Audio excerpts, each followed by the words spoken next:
2011માં સિરિયાની એક દિવાલ ઉપર એક બાળકે લખ્યું હતું એજાક અલ ડોર.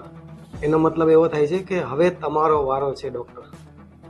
આ ડોક્ટર એટલે સિરિયાના સરમુખત્યાર બશર અલ અસદ, જે હવે સિરિયામાંથી બળવો થયો એના કારણે ભાગીને રશિયા પહોંચી ગયા છે. આજે વાત કરીએ સિરિયાના સિવિલ વોર.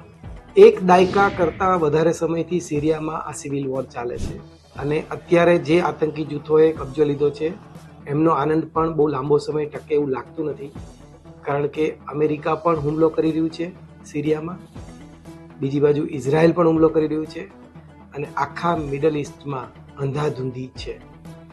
ઇઝરાયલ અને ગાઝા, ઈરાન, આ બાજુ રશિયા યુક્રેન જે ચાલે છે એમાં હવે સિરિયાનું જે આ પતન થયું છે શાસનનું, એમાં એક વધુ ઉમેરો થયો છે. આપણે જાણીએ કે બળવાની શરૂઆત કેવી રીતે થઈ.